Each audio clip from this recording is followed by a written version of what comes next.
Ladies and gentlemen, good morning. We welcome you to American Legion Field, home of Seymour Owls Baseball.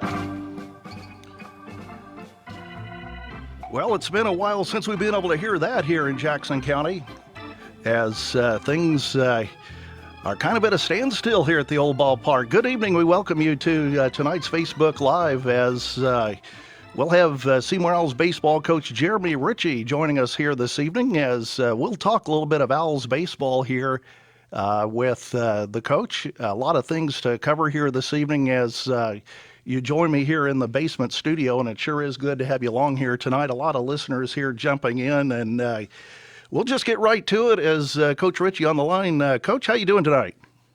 Doing very well, Curt. Thank you. Thanks for having it. It's a great opportunity. Well, appreciate you being on here, Coach. And certainly in light of the circumstances, we should probably be elsewhere, namely Brownstown tonight in normal circumstances, but that was not to be. And so we'll have to take things with a grain of salt and deal with it as it is. So let's start here this evening just talking about the demeanor of your kids in light of the fact that all spring sports at Seymour High School canceled for the season, and obviously your kids disappointed, as the coaching staff as well.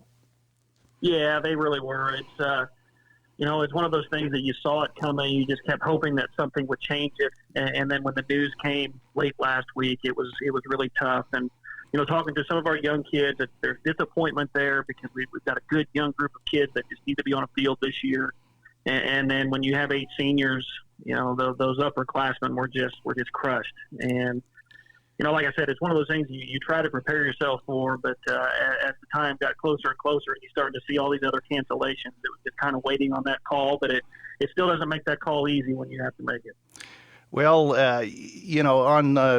on one side of the coin, it is certainly a tough lesson to learn in the sense that, your seniors having played their last ball game of the year at the end of the 2019 season, and maybe a lesson now for perhaps some of the other underclassmen to take advantage of the time that they have, because really we're not guaranteed tomorrow, and that's probably one of the biggest lessons to come out of all this, Coach. No, you're exactly right, and that's one of the things we talk to our guys about a lot. We don't talk about things in terms of a game. We talk about it pitch by pitch and being the best we can be at that pitch. So we're not much on big picture when it comes down to looking at how we do things, and I think that kind of fits right into this perspective because it was taken away from them, and you're right, we're not guaranteed anything. So we have to make sure that we're getting the most out of what we have with the time that we're together, and that's one of the things that we talk to our guys about even in our preseason stuff. We go 2 days a week. I know some teams, they lift 2 or 3 days a week after school. All of our kids are fortunate enough that they were in the weights class during the day. I told them, guys, we've got you 2 hours, 2 times a week. And for 4 hours, I want to focus on baseball. And when we're away from this, I want you to be away. And we really kind of started working on these guys about, when we're together, everything that we do has to be about bettering yourself and bettering this team. Because we just don't know what's going to happen. And never could have assumed something like this would ever take place. But you know what? Hopefully we've given these guys the skills of dealing with adversity and dealing with tough times that they're able to take a deep breath and take a step back a little bit and start thinking about some of the great things they did for our program and they did for themselves. Well, there's no one more special than the student athlete, and you certainly have a good bunch of kids year in and year out, high caliber kids that work awfully hard. And, as a coaching staff, you certainly ask a lot of them in terms of commitment. And some of those lessons learned along the way include time management as well as dedication to the game. So talk about the demeanor of the kids prior to the announcement. A lot of great expectations for the 2020 season. And I know that there was a lot of excitement over there at the hitting cage as you all had gone through your spring workouts and even Victory Field Challenge, which we'll talk about here momentarily. Yeah, I think the kids are really excited about what we expected to be a very, very successful season. Going back to the fall, it's, you start to see things build up a little bit, and by the end of the fall, you start to think, well, we're going to be okay. And then you take a break, and then you come back for the winter session, and just every time that we got on the field, and got on the soccer field, we spent a lot of days practicing over there, and just you could tell with the older kids, as we got closer and closer to the season, you could start to see that in their eyes, like, no, we got something here. And they were really, really focused and looking forward to a great season. And that's the worst part about it, because you're right, we have great kids. And you go through these fall workouts and the winter workouts and all of those struggles, the Victory Field Challenge that we'll hit on in a minute. You do all of those things to get to the season and to have prepared kids to play to their best ability and to really have a good time with them, because we know that there's going to be tough days. We know that they're going to have days where they're going to strike out multiple times. They're going to make some errors in the field. But all of that preparation that we put into it, and for them understanding that we're going to live with some of those mistakes, because our job as coaches is to get you to perform at your highest level on as consistent a basis as we possibly can. So you've been around us a lot, and we don't get on every mistake that kids make, because we know they're going to make them. But they understand through all of the time leading up to the season that we care about them. We want to put them in positions where they can be successful. And then once the season comes around, they're just ready to go out there and play and be like the kids that they were when they first started. And our job is to try to eliminate some of those stresses and not create more of them. And it's just unfortunate, because you really started to see, as we got closer to the season, how much these guys were looking forward to a season, because the level that we were practicing at before we were shut down was a pretty high level. Well, I certainly share your disappointment there in light of all the hard work that has been put in, although it doesn't go for naught. Some of the kids looking at perhaps going to the next level, and all of the things that go into conditioning and preparation certainly will translate into success there. And, the underclassmen, again, likewise, where this also prepares them for the next season, whenever that may be. A couple of questions, Coach. First of all, in terms of the downtime you have right now, what can the kids do as far as continuing in the conditioning arena and along the lines of maybe some long toss and things like that? I know you can't get together as a team, but what are you encouraging your kids to do here in the short term? That's the biggest thing, the conditioning part of it, with the arm especially. As we were looking at things before the announcement last week, the one thing that we had to be ready for was arms had to be ready to go for the season. So that may be throwing with dad or siblings or grandparents or whoever it is to get their arms ready, because if we would have been able to come back and started on May 1st, we'd have had 5 days of practice before we played our first game. And there is no way that arms could be ready at that time. So that was our biggest focus.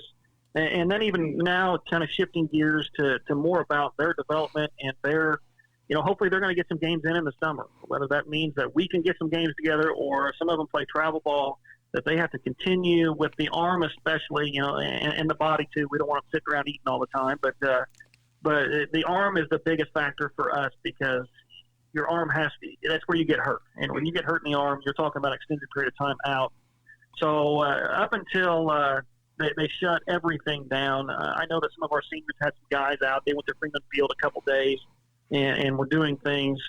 Hopefully if they open that up, that will continue. And I know that the seniors, most of them are moving on and not playing anymore. And the transition then becomes the next group of leaders that are going to put that together if the parks are able to be open and the guys can go out there. But, the biggest thing that they can control at home is just to continue to throw and continue to maintain at least part of what we created with the throwing program that we did leading up to the season.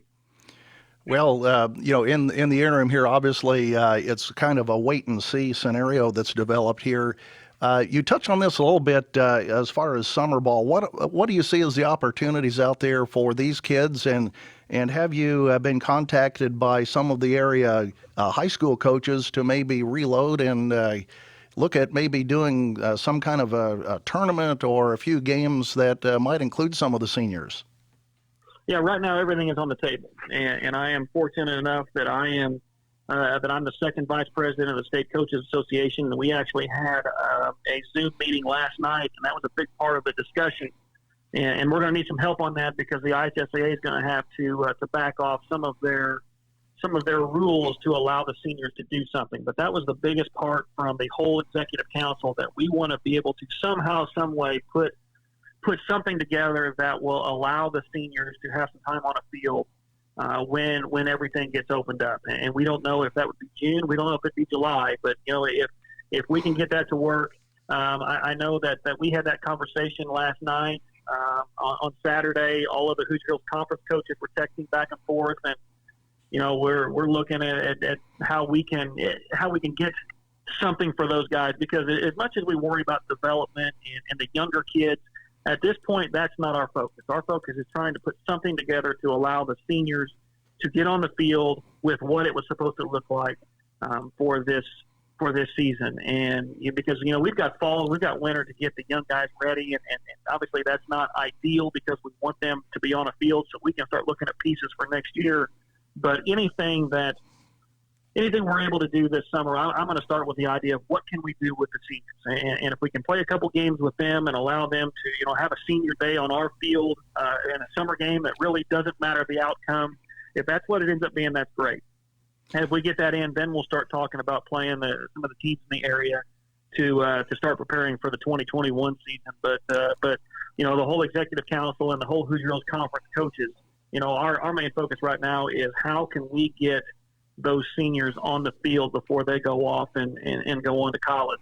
And right now we just don't know the answers to it, because they got to open things back up where people can just get around again, and we got to be able to have people at the same place, and then you got to have the IHSAA that will allow us to play with those seniors, because right now that's not allowed in the summer with seniors that have already graduated. So there's a lot of things that are in play right now, and we left that meeting, an hour and a half meeting last night, not knowing any answers. But I know there's a lot of smart people that care about kids that are trying to find ways to get somehow, some way, us to be able to honor these seniors, because they've worked so hard the last 3 years that we want to give them something. Talking with Seymour Owls head baseball coach Jeremy RIchey. Coach, I know that that is some really encouraging news to those out there, particularly a lot of the parents that I've seen post on Facebook in terms of some of the disappointments where the senior has not been able to wear the uniform for one final time before they move on. And as you mentioned, no guarantees, but it sure is encouraging to understand that there's an undercurrent there of a thought process that might allow something special to happen for this very special class of 2020. So that's really some outstanding news. Well, let's talk about the Victory Field Challenge, Coach. That's something that you have brought into the program over the last few years here. I'm not sure exactly what season or what year this is for the Victory Field Challenge, but take us through that in terms of what the purpose of that program is and how you use that to benefit Seymour Owls Baseball. Well, Victory Field Challenge is something that I stole from colleges. I just kept looking at things, and they call it the Omaha Challenge, because the goal for every Division I baseball team is to end up in Omaha for the College World Series, and our goal is to end up at Victory Field for a 4A state championship. And it is something that we started years ago, and the great part about it is we just keep getting better at it. And I had this conversation a lot with the kids this year. We get better at it because they get better at it, and it's something where we have 8 teams every year, and the 8 teams are probably the best improvement that we have done throughout the whole thing is we went to each of our coaches drafts a team, and it puts now the coaches are more involved in it, because before it's about making the kids better and making them compete, and some of the coaches really have an active role, whether it's timing, whether it is motivating, but it really didn't matter other than Seymour baseball getting better to the coaching staff. Well, I tell you what, when you start allowing coaches to draft and they have their own team that they're responsible for, it made a tremendous difference in how engaged they are and how motivated the kids are now, because it's Coach Longmire's team, it's Coach Thompson's team, it's Coach Elvis's team, and there's a lot of trash talking back and forth amongst coaches, amongst players and coaches. And it just really created a great atmosphere where we're trying to put them in a lot of difficult situations. And the game of baseball is unique because we're not out there, we get no pride in the number of kids that puke on a day because they do a lot of running. That's not the goal. And we don't do a lot of things that require a lot of distance running because that's not the game that we play.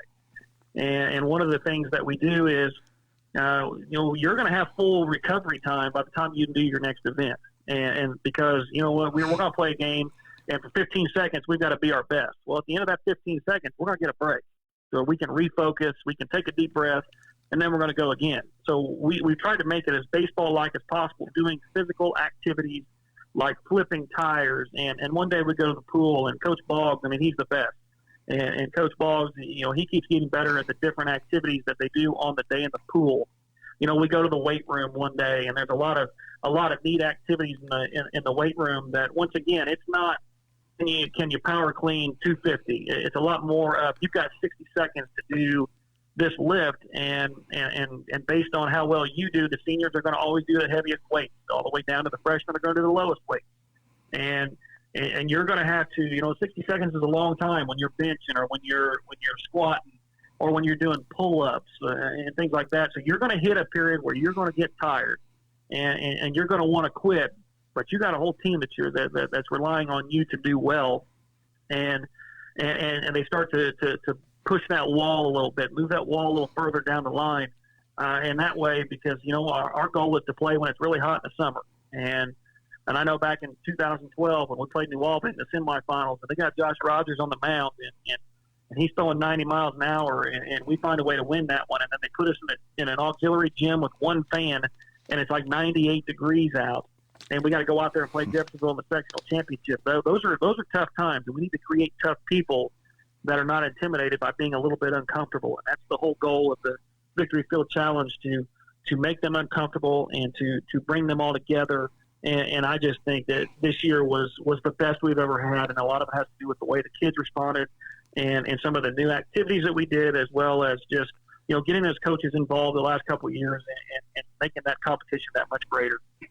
Well, and speaking of the coaches, let's talk about your coaching staff as far as the assistants you have and some of the responsibilities there. And just going down the lineup, I know Brad Thompson, the varsity assistant, maybe starting right there, and talk about each of these individuals and perhaps some of their baseball experience that they bring to the table for Owls baseball.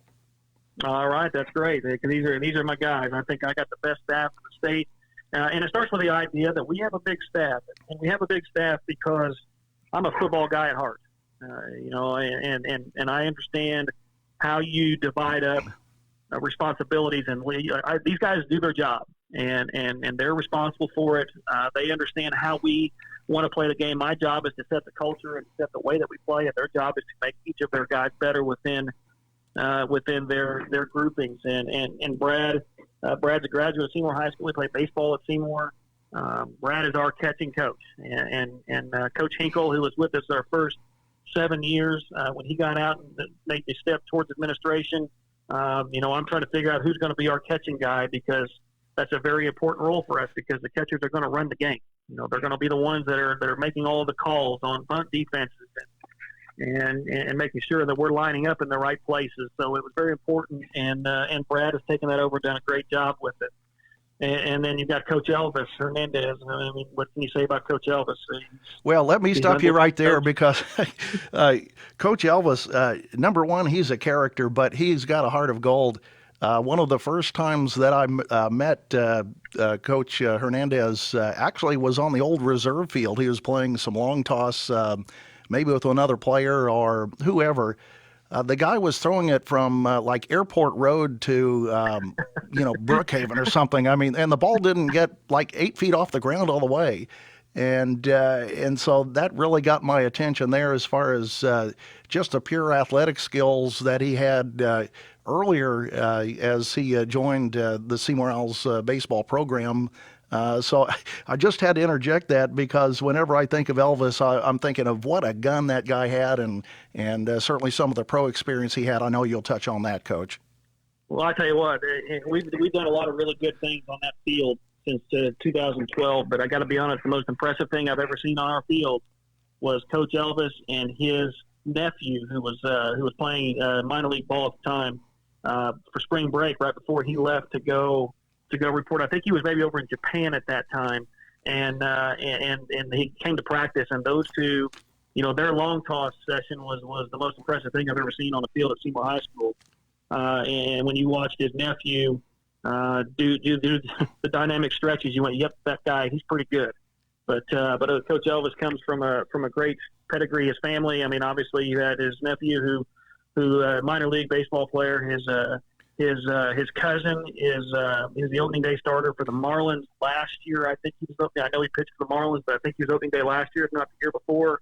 And he is just Double-A All-Star in the Cardinals organization, and everything we could talk about on and on and on about how great a player he was and how great a coach he is. He is a phenomenal human being, and just his perspective and him talking about what he had to do to be able to do things when he was young, and some of the things that we provide for these guys, the equipment and all that stuff. When you hear the way that he had to do it, and to hear the level that he got, and it says something about his character and his work ethic. But that's one of the things that every small kid in this town who wants to play baseball at Seymour High School and wants to be a pitcher, I want to introduce Coach Elvis to them as quick as possible, because just the way that he works with kids and the way that he makes them better, because we get a lot out of pitchers that are low 80s guys that really know how to pitch, and it's because of the things that Coach Elvis does.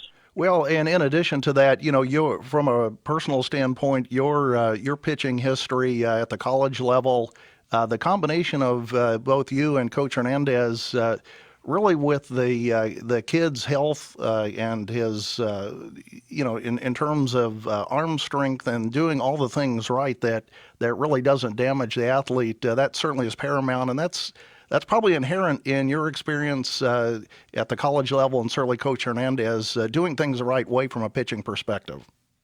Absolutely. We have been very protective of arms over the years because, and the part that's really good, his background is different than mine, but when we sit down and we start talking about mechanics and how we're going to teach kids, we're speaking the same language. And that's the great part about it. And to be honest with you, that was my main concern, was the mechanics side of it. And one of those things that people always ask, do you miss working with pitchers? Because that's my background. Heck no, I don't, because I got the best guy I could possibly get that is working with our pitchers. And I really stay away from it now. And, we'll have conversations. The two of us are always talking about who's going to start and trying to look at a rotation based on what the week looks like. But for the most part, when you're talking about development, and you're talking about skills, it's Coach Elvis with our pitchers, and he has just done a phenomenal job with them. Well, Coach, your other assistants going down the line here, we've talked about Coach Thompson, Coach Hernandez, and continue on, and the rest of the staff here that certainly brings a lot of valuable experience to Owls baseball. All right, we've got Coach Tim Perry. Tim was a former head coach over in the central side of Indiana before he moved down here. And, I try to get him. He literally is the best youth coach that I've ever been around. When you talk about, when you watch him work with young kids, and he coached his boys when they were younger, and just the way that he taught the game and made them think. And, when I would go there and I'd listen to him talking to the kids about how do you number the positions on a field, and just small details like that, he was so good at that. And I asked him early on if he'd be interested in, with three kids. And at that time he was teaching at Brownstown, but his kids were going here. It just didn't work out. And then about 3 years ago, he came to me and said, "You know what? I think that I'm ready if you'll have me." And him and Coach Longmire, who's kind of the next guy we'll talk about. Those are our outfield guys, along with Coach Jeff Reveille. And between the three of them, they do a great job. And that's one of the things we try to do, is to divide them up by level. And Jason Longmire coming on, last year was his first year. And if you know Coach Longmire, you know his personality. The kids love him. And he was a great addition to our program. And he's balancing a lot of things with being the head girls basketball coach. And he's still trying to be as available as he can be. And then when the season starts, he does a great job of working with our outfielders and just really, like I said, creating that culture of, baseball can be very negative, but when you put positive people together, He brings a lot to the table in that terms because he is just a funny person, and the kids love him, and he's been a great addition for us. And then the other outfield coach for us is Jeff RIchey. Jeff is my brother-in-law.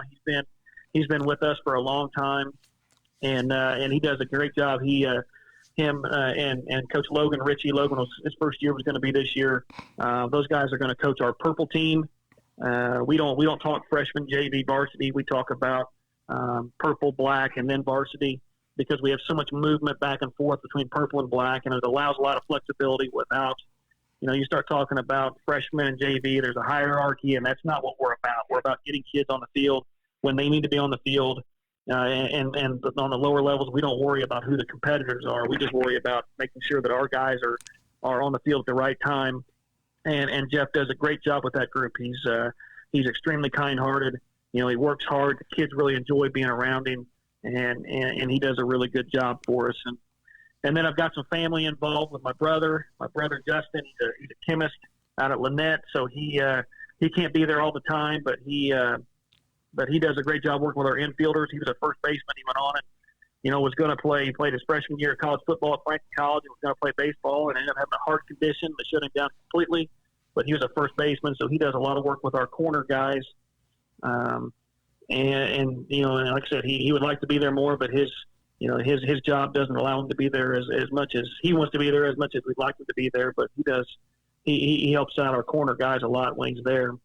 And then, like I said, Logan RIchey, this was his first year. Logan was student teaching this year, so we got him involved and back around, and he was going to help Coach Rev with our freshmen. It's another pitcher. He was a pitcher for us in high school and a middle infielder, so he was going to work with our infielders and then pitchers when they broke apart down to the purple team.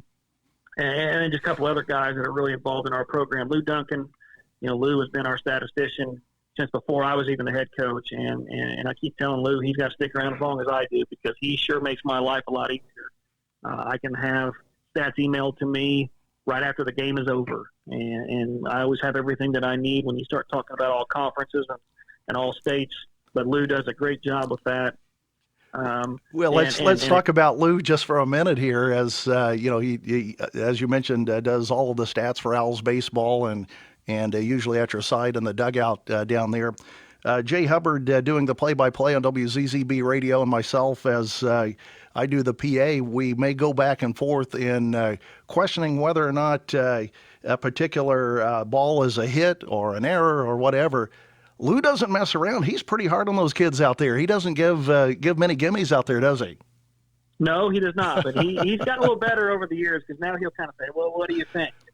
And I always have. Not only do I tell him what I think, but I tell him why I think it, because you're right. He's tough, and he's you're going to earn it with Lou, but he's gotten a little more lenient over the years with things that understanding the high school game compared to games at a higher level, because he is very, very intelligent baseball wise, and he does a great job of giving you guys the stuff that you need for the radio, as well as giving us the stuff that we need so that we can do all of our duties in terms of the stats.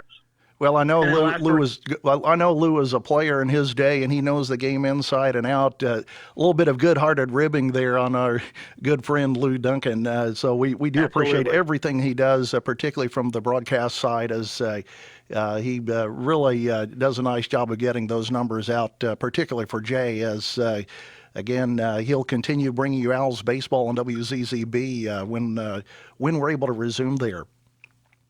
And one other thing about Lou's used to that, because that's the way we treat him. He is one of the guys, and we're constantly giving him a hard time. But he is so valuable to our program, and I couldn't be happier that we have him around, because he makes a lot of those things that other head coaches may have to deal with. That it's pretty nice that I've got to open up an email and that's it. And I have one more I want to talk about real quick. Kyle Coates, and Kyle, our trainer, does it for all of the sports at the high school. But I tell you what, he gets more and more involved with us each year, because of all of the information that's out there now about arm care and keeping kids safe and doing things the right way. We do a pretty intensive throwing program that we see great results. And this year we saw some soreness, not injury, but some soreness in some different areas. And I talked to him about it. So we come and talk to guys about some exercises, and the next thing you know, he's bringing over 3 or 4 pieces of equipment and walking through every activity that he wants them to do. And from that point on, we didn't have any more complaints at all, because he really knows his stuff. And I'm really happy that he's involved in coaching at the youth levels of baseball. And I know that he's going to keep kids safe and keep doing things the right way. And as much as I talked about giving Coach Duncan a hard time, I don't think anybody gets it tougher from us than Kyle. Because he is just a super guy, and we're always giving him a hard time. But we wouldn't be able to do things we do without Kyle. Here with Seymour Owls baseball coach Jeremy RIchey. We have him for the hour this evening, talking Owls baseball and a lot of things that go on behind the scenes in terms of time allocation, a lot of things that you don't see, particularly with Lou, as we mentioned a minute ago, to go back and get the numbers plugged in and get the reporting done and those things that he does, and a lot of things that the coaches do off the field in preparation. It's really another full-time job almost, Coach.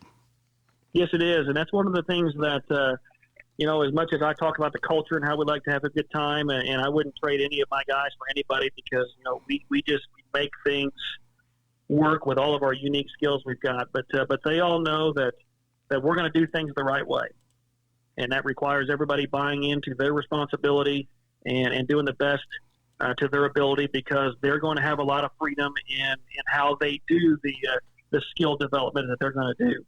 And it's one of those things that each year, I become more of a manager, and they handle a lot of that stuff, and I still work with the infielders. But you know what, Coach Elvis he's got the pitchers, and then we've got Coach Thompson with the catchers, and then we got some other guys helping me with the infielders, and then we've got the 3 guys in the outfield that are all working, and it's really neat to watch, because if we got 3 outfield coaches, we don't have one outfield coach hitting fly balls and the other 2 standing around and one guy's getting work done. They've got them all divided up, and they're rotating through things. And I think that they, on the field, do a great job of making sure that we don't have a lot of people standing around and off the field doing all of those extra things that are required in a program if you're going to do things the right way. And just our conversations and our meetings that we have throughout the year, this is a special group of men. And as I said about Elvis, the one thing that I believe they're all great baseball coaches, but the part that's the most important to me is that they are phenomenal men. They treat kids the right way. They motivate kids the right way, and they're just good people that are good representatives for our young kids to see, what it takes to be a productive citizen. Well, I know on a personal level, I certainly enjoy the camaraderie with the entire coaching staff and everyone associated with Seymour Owls baseball. Usually that gets me a free cheeseburger at the stand there too, so I've got to be nice. Well, then there's the other people that we could talk about with Troy and Wendy Boshiers running our parents club. They take good care of all of us, and the great part about it is AJ's been gone for 2 years now, and they stuck around, and they keep helping us, and they. I hope that they keep doing this for as long as I'm around, because they sure do a great job with providing that stuff for our kids, and they're doing it because they want to, not because they have to or it's an expectation, because they don't have any kids. They don't have any more coming up either. They're just doing this out of the kindness of their heart, and they do a great job, and they do make some pretty good cheeseburgers too. Well, I know that the Boshiers do a nice job of organizing some of the special events at American Legion Field. For instance, we had, I think, Law Enforcement Appreciation Night one night, and a lot of those special evenings have a lot of moving parts to them, and Troy in particular, he'll come up with an organized list, A to B and C and D all the way down, and really does a nice job of keeping things moving. And so I certainly echo that sentiment for appreciation there. Coach, let's talk about now the past couple seasons. Your program, you've won 30 games over the last 2 years. A special ball club, the 2018 ball club, finished 16-10. Now, that was a ball club that beat in the sectional the number 1 ranked New Albany Bulldogs in the first round, 3-2. A.J. Boshiers drove in Perry for the winning run. Alan Perry came home to clinch the win for Seymour, and also AP, the winning pitcher that game. That was a special night for Owls baseball. Yes, it was. That was a special group of young men. It's one of those groups that when we have a lot of seniors, we're usually going to have a pretty good team. And 16-10, you look at some of those games that, we had some games that we let get away from us that we had a great chance to win. But, 16-10, I think that year we played 15 or 16 games against teams that were ranked or receiving votes.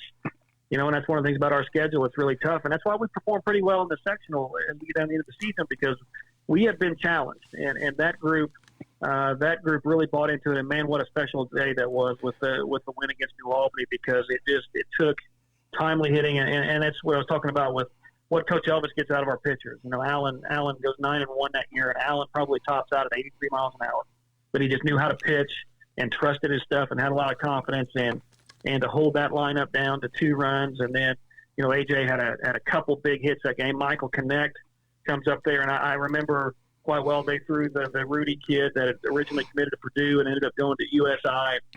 And I remember Coach McIntyre went out there for a second time, and as Coach McIntyre, who I think is the best coach in Southern Indiana, I think that much of Coach McIntyre. When he walked off the mound and Rudy stayed out there, I just remember telling myself, "You messed up, Chris," because I felt like Michael Connect was ready to get the big hit, and he left him in there, and sure enough, that was the winner, because you're right, because AJ came in and hit Allen in, and that one tied the game, and then Michaels was the one that took the lead, and just what a tremendous high school baseball game of 2 really good teams, and comes right down to the last inning. We scored that at the top of the 7th, and then they end up getting bases loaded. It's one of those weird things where there's runners at first and second, and Ryan Robinson, who was their stud, who hit like 25 home runs against us during his high school career, he comes up there, and I tell you what, it's the coaches are saying, "What are we going to do?" And I said, "We're going to let Allen pitch. He's the best we've got, and Robinson's the best they've got. We're going to let him go." And the first pitch is the ball in the dirt that bounces away a little bit, and the guys at first and second, they advance to second and third. And at that point, then you become a baseball coach, and then you realize, well, if there's an extra base, we're going to put him on the extra base. And the next guy comes up who happens to be their cleanup hitter, and I felt a lot more confident with Allen. And Allen gets a fly out to center field, and just what a tremendous memory of the coaches jumping up and down and excited, and the kids running around, and just so great for our program, because that was a legitimate team. That the Rudy kid was 90 plus that day, and I think we struck out 15 times, which shows you what the game of baseball can do, because we went through a lot of adversity that day, and he made a lot of people look really bad. But when the time came, we were able to score a couple runs there in the top of the 7th inning and hold on in the bottom of the 7th for a great game. Well, it's a game of perseverance, certainly, and that was one of the great wins most recently for Owls baseball. We talked a little bit about Alan Perry. Alan was the MVP that year. He's also the Jackson County Player of the Year, both in 17 and 18, and was the 10th Owl all-time to represent Seymour in the North-South All-Star game. I think that's a game that you went to and joined the Perrys up there, Coach. Yes, and Alan was a great player. That 2018 group, we had 4 of them that went on and played college baseball. Michael Connect is up at Franklin College, and Alan's over at Cedarville, over in Ohio, and AJ Boshears. I tell you what, talking about dealing with adversity, he got a big dose of that this year, where the school that he was at, Cincinnati Christian, has been open for years and years and years. And they sent an email out, I think a week, but it was in December, that they're not opening up for second semester. And so now it's not just about he's not going to play baseball that year. Now he's trying to find somewhere to go, and just him dealing with trying to find another place. And he found a place that he loved at Kent State, Tuscarawas, and over in Ohio. And he just handled a really difficult situation that he really had no control over, and handled it really well. And then you get Seth Mackey, who's up at Kishwaukee College over in Illinois, a junior college over in Illinois, hoping to get onto a 4-year school when his time was up there. But 4 great young men, and there were others that could have played from that class that had the decision, and they chose to go a different direction. But what a great group of young men that 2018 group was. And as you said, Allen, Indiana All-Star. And the thing is that it's the best high school season I've ever seen a kid from Seymour ever have. You talk about he's 9-1 on the mound with a 2-point-something ERA. He hits .500 with 14 doubles. To be honest with you, he's a better fielder than he is pitcher. But that year, the southern part of the state was loaded with middle infielders. and I just didn't think that he would be able to get the votes to get on the North-South as a position player. But, when you look at 9-1 and you look at what he could do with the bat, he was extremely deserving of being able to represent Seymour in the North-South series. Well, Coach, on the screen now, we have a picture of one of the signing days for, I believe, Luis Munoz.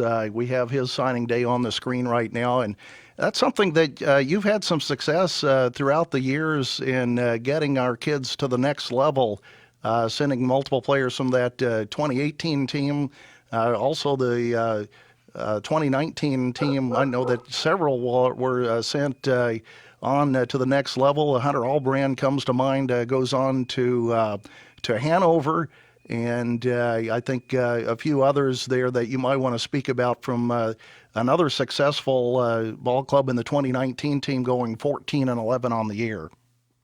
Yeah, we've actually adding Jaden Brown this year, the 2020 class. He's going to IU Southeast, and Braden Christopher, who's going to Vincennes University. They are our 20th and 21st players to go on to play college baseball since 2012. And that's something that we take a lot of pride in. It's one of the things as a coach that I get a lot of enjoyment out of finding places where the kid is wanted and where the kid wants to go. And we've had a lot of success doing that. And it's a part of my job that I absolutely love, networking with college coaches and trying to find the right fit. My job is to give options, and parent and player's job is to figure out where they're going to end up. But something we work awfully hard at. And like the 2019 team, we had R.J. Cleaver, who went to Mount Vernon Nazarene. R.J. had a tremendous senior year. R.J. is one that we talk a lot about. Each year at the start of the school year, when we have our first meeting, I always talk about, improvement and improvement. I usually use junior year to senior year. And when you talk about RJ's improvement from his junior year, where he goes from hitting 250 to hitting 341 as a senior, he stole 9 bases as a junior and stole 25, I think, as a senior. And then another one who went on to play college baseball from that group is Takumi Nishawaki. Takumi is over with Hunter at Hanover College, and until their season shut down, he was playing a little bit sparingly, which is a big deal for a real little bitty guy. We only had Takumi for a couple of years, so the weight room wasn't in the weight room long enough to really be physically ready to play at the collegiate level when he first got there. But his skills speak for themselves. He was able to pinch run some and play some defensively because he's very, very good defensively. But Takumi's another one. He goes from hitting 204 as a junior to hitting 370 as a senior.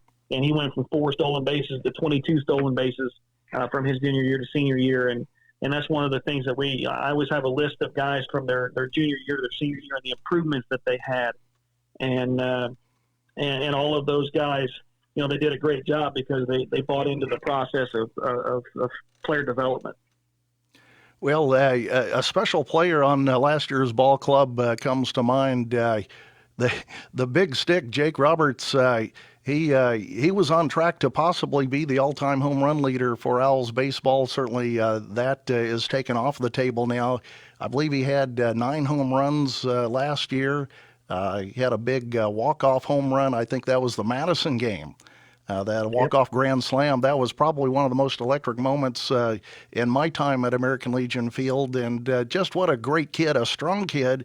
And he really brought a lot to Owls baseball and contributed in a very productive way for the Owls. Yes, he did. And that's the unfortunate part for fans this year. Talk about all the great stories that we've got, all these 8 seniors that all were going to contribute for us. And it probably starts with Jake at the plate because anytime that Jake Roberts is at the plate, that the chance of fireworks is going to be there.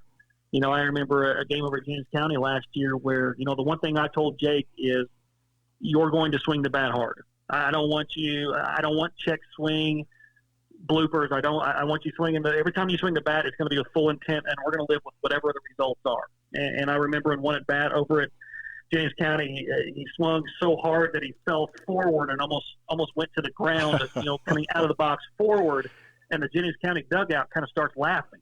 And I don't know, it was kind of early in the season, so they didn't really know yet that it was going to be the Jake that ended up being. But the next pitch, he hits a line drive about 15 feet off the ground that hits off the scoreboard in right center field, and because that's a guy who bought into his role, and he did. When you watch him swing, he swings with full intent, and it's scary when the ball jumps off the bat with him. And And you're right. That, I think he had fourth most RBIs in the season last year, second most home runs in the season. But he does all that, and he still hits 378. So it wasn't a strikeout or nothing. And that was kind of our conversation going into the year. We know that you're going to strike out maybe more than everybody else, but understand what your role is for us, and you need to continue down that aggressive path and really making things happen with the bat. And it's unfortunate that we're not going to be able to see that, because I think they would have seen an even better Jake Roberts. Now, I can't say he's going to hit 9 home runs, but I truly believe that with the bat in his hands, he was going to be better this year than he was last year. Well, he certainly didn't get cheated when he made his way to the plate, and just a lot of fun to watch an electric ball player as far as the charge he can put into the baseball, whether it's a ground ball, a liner, or something that ends up somewhere on the other side of the football field. You know something big's going to happen, and so again, from an entertainment value and from a fan perspective, certainly a fun player to watch. As his contributions to Owls baseball will be remembered for quite some time. So again, some really good memories there, Coach. We can't depart here this evening before talking about Zach Brown. Zach is one of those kids that he's maybe the poster boy for what a high school athlete should be, and maybe beyond that in terms of character. Just an all-around great guy, and we certainly wish him well. He's going through the Brewers organization right now, and I went back and I looked at the 2013 yearbook, and I don't know if you saw this or not, but this to me really speaks a lot about Brown. He said, "I'll never forget you guys. Love this team. Keep the tradition going. Be better than we were. Never be satisfied." That's Zach Brown. It sure is. And I tell everybody that I talk to about Zach Brown, when you have a community like Seymour and you don't have very many Zach Browns, you want that Zach Brown to be right. And we are very, very fortunate, because what he gives back to this community is phenomenal, because he's always around. I tell you what, and people laugh about this when I tell them, but when he's home, if there's a girls basketball game at the high school, we're going to the girls basketball game. And he's always around the high school. He does a lot with our players. He does a lot with the youth in this town. The pitching camp that him and Elvis put on around Christmas time. He is so accessible. You're going to be hard pressed to find very many kids in this town that don't have something signed by Zach. And we are very fortunate that not only can he play at the level that he plays, but he also, he is a tremendous young man that does everything the right way, that every one of the kids that play in this town that says that they want to be the next Zach Brown is a lot deeper than just the baseball player. And, it's a funny story about him. It's a story about Zach that's, last year it's his first start in AAA, and the game ends, and he threw really well that night. And 20 minutes after the game's over, he's FaceTiming with us, and he's asking my kids to make sure they got their homework done. and he's really become big brother. And every year that he leaves to go to spring training, it gets harder and harder on my whole family, because he spends so much time with us when he's in town. He spends so much time at our house that it really gets difficult. And he's so accessible with our players and working with them, and to see him and Coach Elvis work and talk about the things that they talk about to give Zach, to get him ready to go on. It's quite a sight to see. And I hate that they're going through this right now for him personally, because I tell you what, he left here better than I've ever seen him. And I think that when you deal with adversity and a tough year like he had last year, he's a totally different person. And I think if you saw him throw in the spring training games, you saw the movement, and even they sent multiple guys that were on their 40-man roster back over to the minor leagues. And when they stopped playing, Zach was still with the big league team. And I believe that he would have started in AAA this year, but I think that he impressed them enough that he was one of the last guys that they kept in big league training because of what he showed them this spring training. Here with Seymour Owls baseball coach Jeremy RIchey, talking about Zach Brown, the 2013 Owls graduate. Some of the numbers that year, Coach, and you'll remember these quite well. He was 4-1 with a 0.54 ERA, 39 innings pitched. He had 73 strikeouts, 34 walks. Batting, .379. He was a team MVP. And then he finished career-wise second all-time with 110 hits, 78 runs scored. I believe that also was second all-time. Third in doubles. He was first-team Hoosier Hills. He was a South All-Star, and he had 2 appearances. Let's talk about that a little bit as, again, going back to the summer of 2013, I believe Zach got the start in Game 1 and then came back for a second appearance in, I think, the later game to get the save. That was a special weekend for Owls baseball.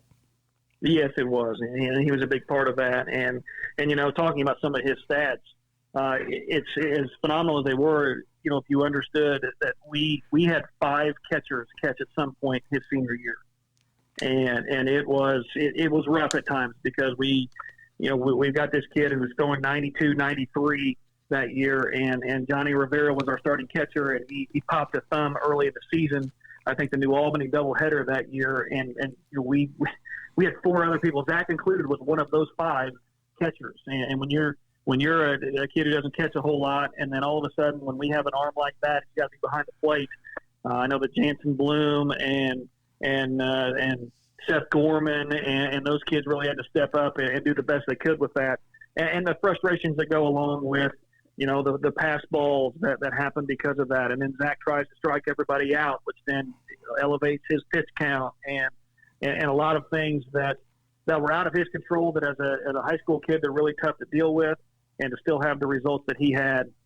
And you're right, his junior year down in the sectional against New Albany, he relieved that game through the last 2 innings, and at that point, that's when he got the big time. I know that when we win that game, the pitching coach at Louisville is talking to me between games and saying that they want him, and then 2 or 3 weeks later when he's at a showcase, and all of a sudden it's a nationwide thing because they saw what we're all seeing now. They saw that he had the potential to do this, and I think that year, his junior year was really the coming out, and then he dealt with a lot of things and performed really well as a senior. Well, I know one thing from my perspective, that senior year, there were radar guns everywhere with all kinds of not only college coaches, but certainly a lot of pro scouts in the area that really were on Zach like right now. And, of course, the Cubs made the early offer there, and Zach goes on to Kentucky and had success there before moving into the professional ranks. I know that Zach had stayed in touch with you, obviously, throughout his collegiate career and then right on up through today. Anything that stands out as far as some of those moments with Zach over those years? I tell you what, it's always interesting that people always ask, does it look different when you go watch him play now? But and I remember when he was a senior, and it was the fall of his senior year, and we went down. I think it might have just been the 2 of us went down for a scrimmage in the fall, and his mom and dad might have went with us. But I know that we're sitting there, and I'm watching these kids at Kentucky, and they're men, and I'm looking at little Zach, who was probably 6'1", 145 at that time, and I'm like, oh my God, these are men, and look at this little guy here, and then you go back and in his sophomore year when he becomes the Friday night guy, and I go down and I'm watching him pitch against Mississippi State, and it's 7-0. They're winning in the 7th inning, and this monster of a man called Wes Ray from Mississippi State comes up and hits the ball about 900 feet, and then he ends up shutting the door there and pitching really well that whole year, and then going through his struggles his junior year. And I tell you what, I think that if there's a lesson that Zach can teach people is that the way you bounce back when things don't go well, because his junior year, he's predicted to be a first rounder and just has a really tough year, probably going back to a little bit like his senior year in high school where, he tried to do too much. They were not very good offensively that year, and the Friday night guys of the Southeastern Conference are unbelievable, and he knew that he had to be perfect, or he thought he had to be perfect to be able to give them a chance to win, and just started making some mistakes, and then it starts to spiral, and then really has a tough year and has to rebound from all of that.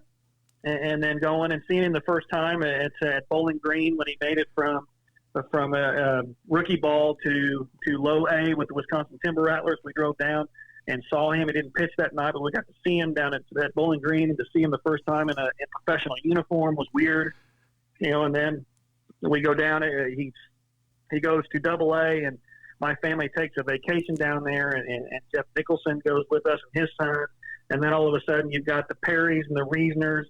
And the next thing you know, there's like 15 or 16, 18 people from Seymour, Indiana, in Biloxi, in Biloxi, Mississippi, watching Zach pitch and threw brilliantly that night. And at that point, it's like, wow, this is really getting serious. And then I was fortunate enough to go down to Nashville a couple times last year and watch him pitch in a couple of those games. And just the AAA was the first time that it really hit me like, holy cow. Because I've been in Indianapolis Indians games and Louisville Bats games for years, but even as a baseball coach, I sit there and I watch and I enjoy, but I don't really focus on the details. And then I'm watching him pitch last year, and I'm like, oh my gosh, these guys swing so hard at every pitch. And I just saw the game totally different, and to watch him go through that stuff. And I tell you, I think it's going to be a lot like the year from his junior year in college to his first couple of years in pro ball. I think we're going to see the same thing out of Zach this year, because every time that he has been challenged, if things didn't go well, his response has always been better than it's ever been. And I hope that's the case, and I hope they get out on the field, because I think that he's going to show people that. Well, I think Zach is the kind of young man that manages the game well from a cerebral standpoint. It's from a fan's perspective, we certainly go out and we get entertained by the 9 players on the field and look at it through a different lens perhaps. But when you look at these guys grinding and a lot of the work that they put in, and really, there's a lot at stake there, particularly at the AAA level. You're so close to going to the big show, and just trying to make sure you do everything right and thread the needle. There's a lot of pressure on these young men, certainly all the way through, but now you're just one step away from probably the dream you've had since you started playing the game. So, from the business side and the mechanic side and all of those things you do to try to enhance your effectiveness at the trade, it's really a grind for these players out there. It sure is. And I think that was the biggest thing that happened last year, that once he started to struggle a little bit, tried to be too fine with things, dealing with that Major League ball for the first time in AAA ever, all of those things. And I think that he was worried about a date. What day am I going to make it to Milwaukee? And everything that he tried to do was about that, instead of just trying to be Zach Brown, because Zach Brown's good enough to be there, and allowing those things to happen. And you're right, the business side of it, they changed some things last year that frustrated him a little bit. And he really got a pretty good dose of a perfect storm of bad and battled through that. And everybody talks about how bad his season was last year. And, his ERA was below the league average out there in that league that is so offensive driven, because the ball flies out of parks. So, I think people evaluate the season based on what they expect from Zach. And the reality was, he was not that bad. And he's going to learn from it and be better because of it. But the business side of it and changes the things up and the new ball and first year in AAA and dealing with half the people that he pitched against last year have been in the major leagues. The ups and downs of AAA and major league, that all of those things kind of led to that. And now that he's used to it and understands what it's going to look like, I think he's going to have a great year when they get back to playing. Well, he certainly has a whole community behind him, and I know that he really connects well with the fans whenever he returns. You mentioned some of the ball games he attends while in town. A very approachable young man, and I'll tell you what, if he's fortunate enough to one day maybe be a Cy Young Award winner or whatever success he might have, I really don't see him as being someone who will wear that on his sleeve and let that get to his head. He's just really that kind of guy, and I certainly admire Zach Brown. Yeah, and that's one of the things that when I talked to people when I was in Biloxi, and they talked about, he had taken over that town because the people loved him, because he would stick around and sign autographs for kids after the games, and that's the part that makes me most proud, because I told him when he first got into pro ball, I said, man, that I'm proud of you no matter what happens from here on out. But the one thing that I don't ever want to hear is that you walked by a kid and didn't sign an autograph, because that's not Zach Brown. And you can see the way that he does things here. It's always with a smile on his face, and he'll sign stuff forever and ever. And it was really nice to hear the people of Biloxi say that, because they got to see the real Zach Brown, and he really left an imprint on that organization and that community, because he just did things not that was so out of the ordinary for him, but it didn't change him with all the successes of the Southern League Pitcher of the Year and AA All-Star and Milwaukee Brewers Minor League Pitcher of the Year and and all of those things, it didn't change who Zach Brown is. Well, and you think about all the things that's unleashed on a young man in his early 20s, not only from a professional standpoint, but, I'm sure that, his bank account is maybe far from being dry. And, the opportunity to do some things that most young men at that age might not be able to do and still have everything well grounded and in perspective. We've heard some stories over the years of professional athletes maybe going down the wrong road there, and that is not what you would see in Zach Brown. And so once again, just really impressed with all the things that he's done on a professional level, and then maintaining those touch points here in Seymour as he shares his knowledge and helps to move things forward as you go back to the 2013 yearbook quote, keep the tradition going, and I think he'll be a part of that for quite some time, Coach. I agree with that. I sure do. We've had Coach Jeremy RIchey here for the hour. Coach, it's really good to talk with you here. We'll look forward to any news releases as it relates to things happening later on this summer. If American Legion Field gets a little bit of foot traffic out there. We didn't talk about the facilities too much there, but maybe a quick update. I know that there's new sod in place in the infield area at American Legion Field, and perhaps with the fact that there's little or no activity there, that's not bad from a field maintenance standpoint to let that sod settle in, and maybe we'll have us a good field here for the next couple of years. Yeah, I think so. They laser graded it and resodded, and to be honest with you, nobody was on the infield part that got laser graded and resodded. So we didn't have one practice on that field, and I think that it's going to be good for the next few years at least. And we appreciate the efforts that administration did. I know Mr. Brandon Harp, our superintendent, was very active in that, making sure that we want to keep the facilities of everything we have at Seymour High School to be top notch, and they did a good job of updating that. And I know we're running long here, Curt, but I do want to do one more thing with before I get off here. That we talked about a little bit about the group, but I do want to just kind of mention the names and of a tremendous group of young men that did so much for Seymour baseball, and that kind of got their senior year taken away from it. I just want to go over their names real quick and just kind of say a couple things about the group as a whole. But in terms of the 8 guys we had, Jaden Brown, Braden Christopher, Aiden Goen, Trey Hansreiter, Matthew Moore, Jake Roberts, Mitch Sekaguchi, and Colin Sin. And I challenged this group of young men because I knew that they were all going to be contributors. All of those kids have played varsity baseball for us in the past. That they had 2 responsibilities this year, and one of them was to make themselves better, and the other was to make the young kids better, because we knew when you have a big senior class like this that they're all going to leave. And to be honest with you, if we would have played games this year, most of our innings on the mound would have come from that group of people. We have Aiden Burnside, a young guy that would have pitched. We had Cody Rubel, who's coming back to baseball, that would have pitched. But for the most part, those were the guys, and their responsibility was to show the young guys what it's like. So when the young guys get in, they were ready to play, and that was part of the responsibility of being leaders. That we had some games that we thought that we were going to be pretty successful in. We needed to be successful because we needed to get young guys on the field with these older guys. And I tell you what, going back to the fall and a lot of conversations with these guys in the fall about their responsibility as leaders to make sure these young guys really get it. And because they have to, some of these young kids are going to have to grow up real quick next year. And some of the growth that we saw, Braden Christopher is one of them. The Braden Christopher that we saw in the sectional game last year was totally different than the Braden Christopher that we had seen that was pretty good the rest of the year.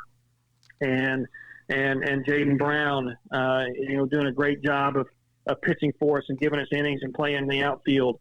Aiden Goen, we were expecting big things from him. He played a lot of defensive center field for us last year, but didn't hit a whole lot. And this year we knew he was going to have to hit. Trey Hansreiter, who played some last year defensively and was going to step in there and be a starter for us this year. The same thing with Colin Sin. Colin's been a runner for us the last couple of years, and this year he was going to be on the field.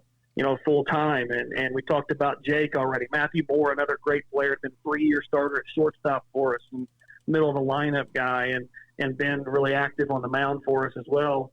And Michio Sekaguchi, Mitch played the outfield for us last year and started most of the games. It's a kid that the first week of the season did not have a varsity jersey, and by the second week of the season, he was starting with a varsity and played the rest of the year.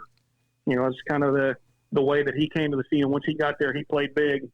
And then Jake, of course, with what we were expecting from Jake, offensively, he was 3-0 on the mound for us last year too. Was a big part of that. And the other part that we've talked about already is just they're all great kids.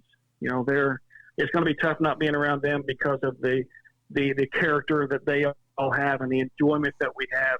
And you started to see that when they go from juniors to seniors, their personality changes a little bit, and the conversation changes a little bit, and we have a lot more fun with those guys because they get it. And senior year is a special year, and that's just a special group of young men that unfortunately got taken away from them. The right decision, but it doesn't make it any easier on those guys. And they did a great job of what Zach talked about, making it better. Keeping this thing going, and they definitely are keeping that tradition going for us. Well, Coach, I join you in saluting the class of 2020 seniors and the contributions that they have made, and maybe the contributions that they've made that they are not really aware of as it relates to reaching down to the underclassmen and looking forward to continuing success in 21. So, again, a salute to the class of 2020. Coach, it's been enjoyable to have you here tonight. Certainly enjoyed that, and certainly wish you all the best as we move forward through the year.